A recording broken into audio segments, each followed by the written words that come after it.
anak-anak, apa kabarnya hari ini? Siap untuk belajar? Bagus, Ibu yakin kalian semua sehat, siap, dan semangat untuk mengikuti pelajaran. Baiklah anak-anak, sebelum kita memulai pelajaran kita pada hari ini, marilah kita berdoa menurut agama dan kepercayaan kita masing-masing. Berdoa dimulai. Berdoa selesai. Untuk konfirmasi kehadiran kalian, silahkan kalian kirimkan nama kalian melalui grup WhatsApp kita. Dan apabila kalian mengalami kendala, mintalah bantuan ibu, bapak, atau kakak kalian untuk melakukannya. Ibu tunggu konfirmasi kehadiran kalian sekarang ya.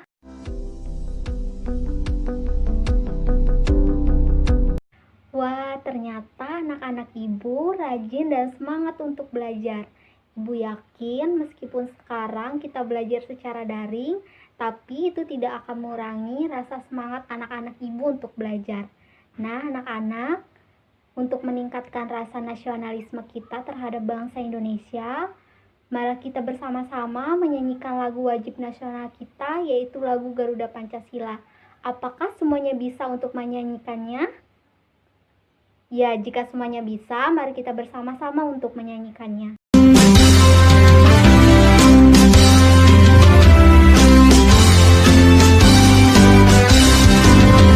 Garuda Pancasila, akulah pendukungmu, patriot proklamasi, sedia berkorban untukmu. Pancasila dasar negara, rakyat adil makmur sentosa, pribadi bangsaku. Ayo maju, maju, ayo maju, maju, ayo maju, maju.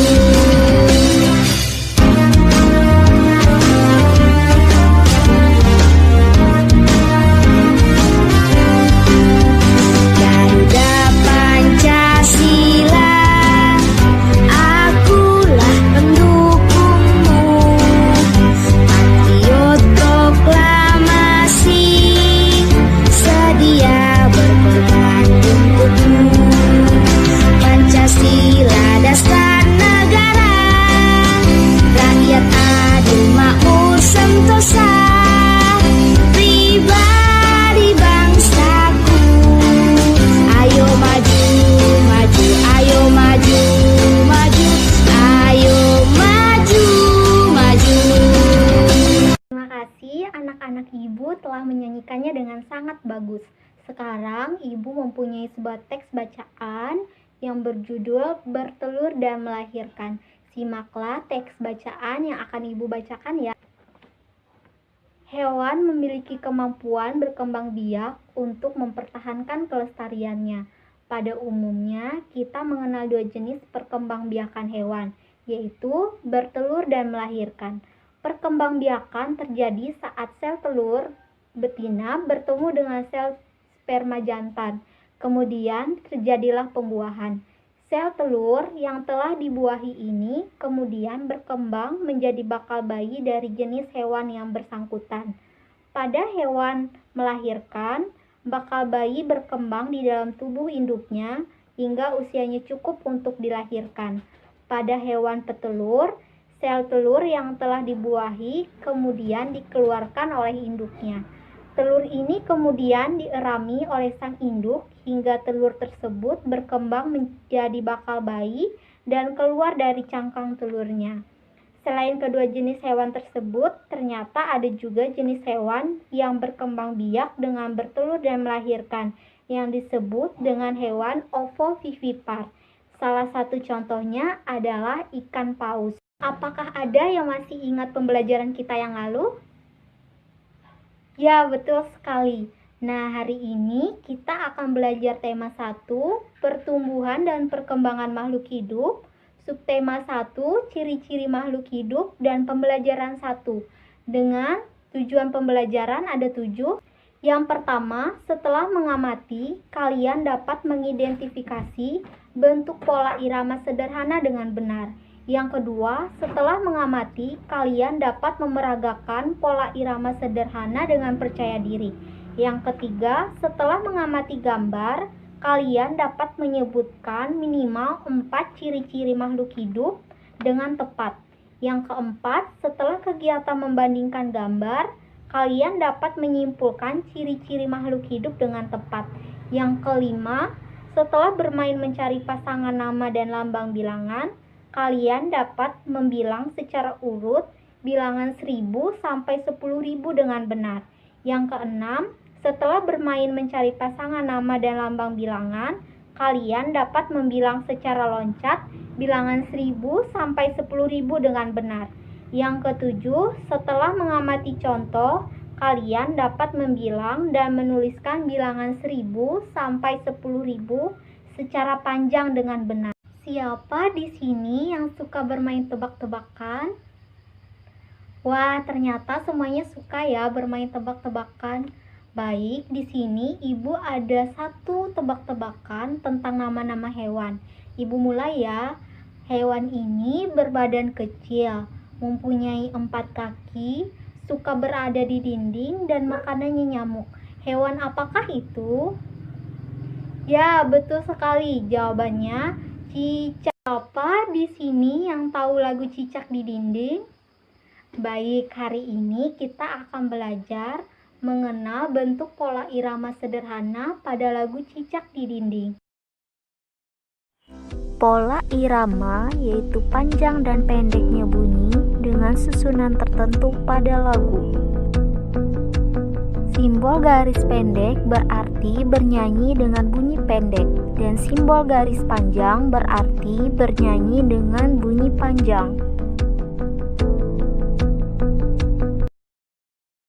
Cicak-cicak di dinding, diam-diam merayap. Datang seekor nyamuk, hap, lalu ditangkap. Coba kalian perhatikan bentuk pola irama pada lagu Cicak di Dinding.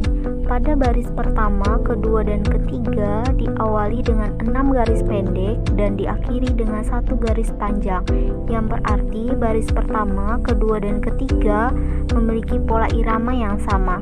Kemudian pada baris keempat diawali dengan 1 garis panjang, diteruskan dengan 4 garis pendek dan diakhiri dengan 1 garis panjang, yang berarti pada baris keempat memiliki pola yang berbeda dengan pola yang lainnya.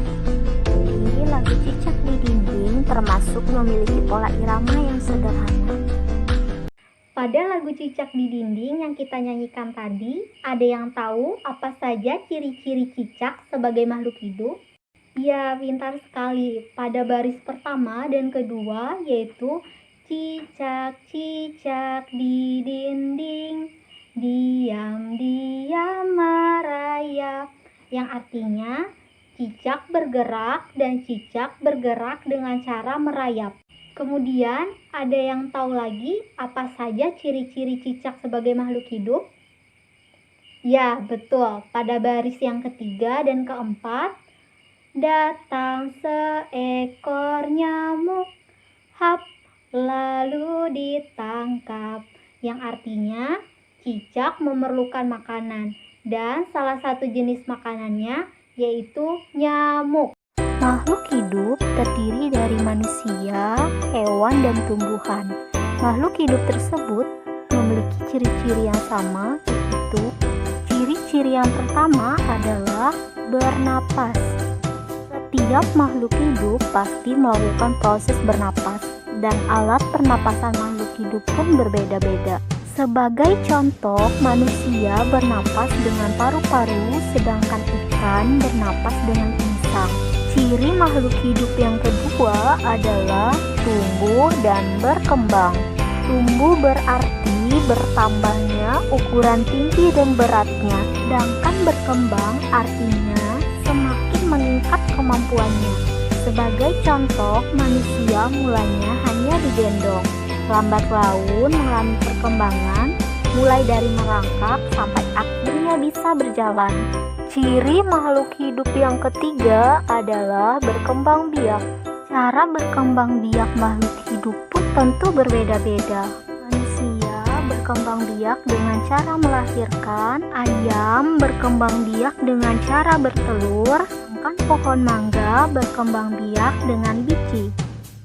Ciri makhluk hidup yang keempat adalah membutuhkan makanan atau nutrisi.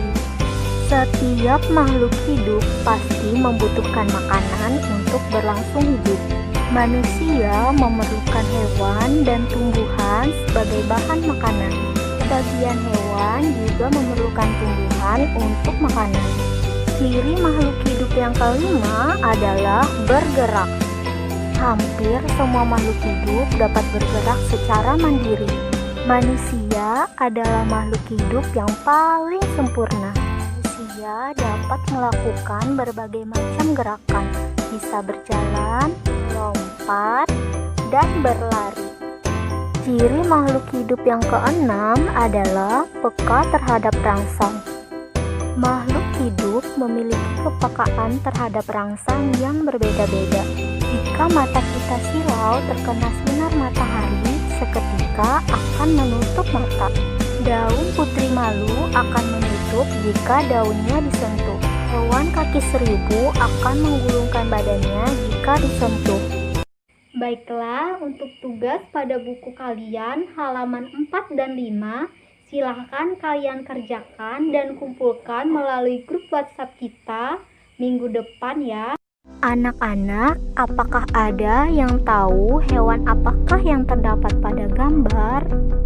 Iya, betul sekali. Hewan tersebut adalah cicak dan ikan mas. Apakah ada yang tahu ciri apa saja yang sama antara cicak dan ikan mas? Iya, betul sekali. Keduanya sama-sama berkembang biak dengan cara bertelur. Tahukah kalian, ikan mas pada sekali bertelur dapat menghasilkan ribuan telur loh. Nah, anak-anak, hari ini kita akan belajar mengenal nama dan lambang bilangan ribuan. Coba kalian perhatikan, pada gambar tersebut terdapat bilangan 4 angka. Pada masing-masing buah apel terdapat masing-masing 4 angka. Pada buah pertama ada angka 1, 5, 0, 0. Kemudian pada buah kedua ada angka 2, 0, 0, 0. Dan buah yang ketiga ada angka 2, 5, 0, 0. Artinya setiap buah tersebut ada 4 angka atau 4 digit. Apa itu digit? Digit adalah letak angka pada bilangan. Pada bilangan 345 itu merupakan angka yang bernilai 3 digit. Sedangkan pada bilangan 2500 memiliki 4 digit. Ada angka 165. Ketika kalian menjumpai angka 1, 6, 5, maka dia disebut lambang bilangan yang dinotasikan dengan angka. Sedangkan kata 165 yang dinotasikan dengan abjad disebut dengan nama bilangan. Bagaimana dengan angka 1000? Angka 1000 jika dinotasikan dengan lambang bilangan, maka 1000 ditulis dengan angka 1.000. Sedangkan untuk nama bilangannya kita tulis 1000. Agar lebih mudah membaca sebuah bilangan, kita dapat menggunakan bantuan tempat bilangan dari bilangan tersebut. Apa itu nilai tempat? Nilai tempat merupakan nilai dari sebuah angka yang menunjukkan letaknya pada sebuah bilangan. Nilai tempat terdiri dari satu satuan. Bilangan satuan tersusun atas satu angka, yaitu antara 0 sampai 9. 2 puluhan. Bilangan puluhan tersusun atas 2 angka, yaitu antara 10 sampai 99. 3. Ratusan. Bilangan ratusan tersusun atas 3 angka, yaitu antara 100 sampai 999. 4. Ribuan. Bilangan ribuan tersusun atas 4 angka, yaitu antara 1000 sampai 9999. Coba kalian perhatikan ada 4 garis. Garis pertama berwarna hijau, garis kedua berwarna orange, garis ketiga berwarna biru, dan garis keempat berwarna merah. Garis keempat berwarna merah disebut nilai tempat satuan. Garis ketiga berwarna biru disebut nilai tempat puluhan. Kemudian untuk garis kedua berwarna orange disebut nilai tempat ratusan. Dan garis ke-1 berwarna hijau disebut nilai tempat ribuan. Ini wajib kalian hafal ya, dan kalian ketahui supaya kalian bisa menentukan nilai tempat bilangan. Contohnya bilangan 2.000 atau bisa disebut bilangan 2000. Satuannya yaitu 0 untuk yang berwarna merah. Puluhannya 0 untuk yang berwarna biru. Kemudian ratusannya 0 untuk yang berwarna orange. Dan ribuannya yaitu 2 untuk yang berwarna hijau. Mari mengurutkan bilangan. Pada buah tersebut terdapat angka ribuan. Nah, tugas kalian adalah mengurutkan bilangan dari yang terkecil. Bagaimana caranya? Caranya dengan membandingkan angka ribuannya, karena angka yang terdapat pada buah tersebut adalah angka ribuan. Jadi, kita lingkar biru untuk angka ribuan. Ada angka 1, 4, 5, 2, dan 3. Maka urutan dari angka yang terkecil yaitu 1. Jadi bilangan 1250 adalah bilangan yang paling kecil. Bagaimana dengan bilangan selanjutnya? Ya, betul, angka 2 merupakan bilangan terkecil selanjutnya. Jadi bilangan 2300 merupakan bilangan terkecil selanjutnya. Sekarang yang mana lagi ya? Ya, betul, ada angka 3, berarti bilangan 3100 adalah bilangan terkecil ketiga. Selanjutnya ada angka 4 yang berarti bilangan 4700 adalah bilangan terkecil yang keempat. Dan yang terakhir adalah bilangan 5650 yang merupakan bilangan terbesar. Untuk latihan di rumah, kalian bisa mengerjakan tugas pada buku kalian halaman 6, 7, dan 8. Kalian bisa mengumpulkannya melalui grup WhatsApp kita minggu depan. Apakah anak-anak ibu paham? Ya, bagus sekali. Bagaimana anak-anak ibu? Apakah masih semangat? Supaya lebih semangat lagi, kita coba tepuk semangat ya. Apa semuanya masih ingat? Bagus, ayo kita mulai. Tepuk semangat. Semangat. Semangat.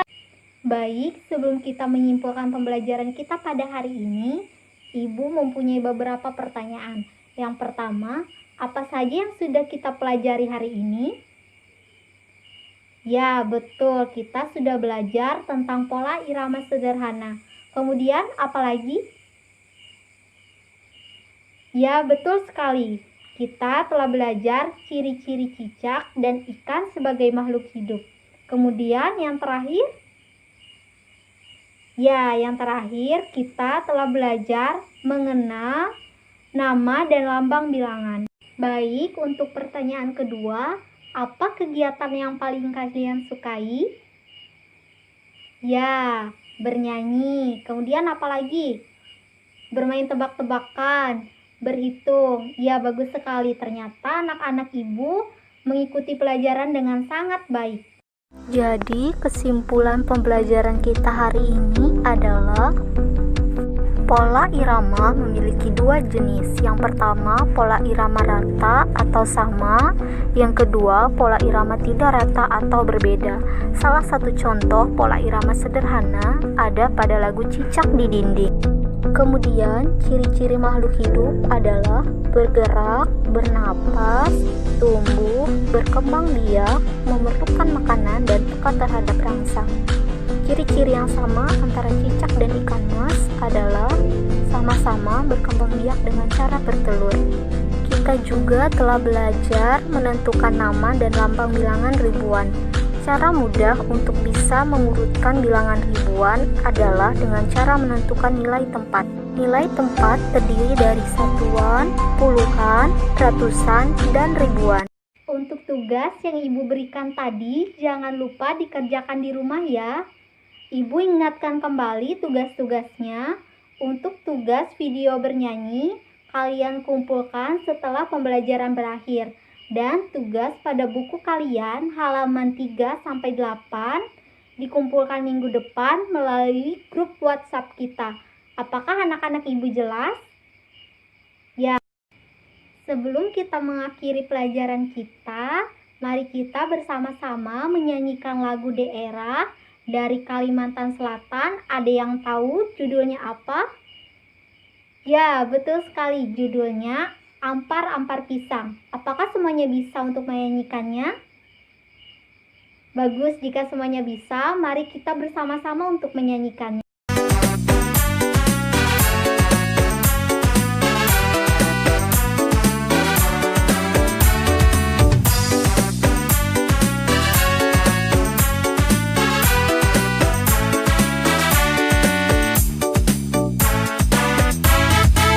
Ampar pisang, pisangku belum masak.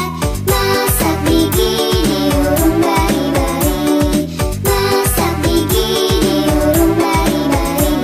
Lipat mangga lepok, patah kayu bengkok. Bengkok dimakan api, apinya cangcurupan. Bengkok dimakan api, apinya cangcurupan. Nang mana batis kutung, dikit-tipi dawang. Nang mana batis kutung, dikit-tipi dawang. Ampar pisang, pisangku belum masak. Masak gigi diurung bari-bari. Masak gigi diurung bari-bari. Lepak mangga lepok, patah kayu bengkok. Bengkok dimakan api, apinya cangcurupan. Bengkok dimakan api, apinya cangcurupan. Nang mana batis kutung, dikit-tipi dawang. Nang mana batis kutung, dikit-tipi dawang.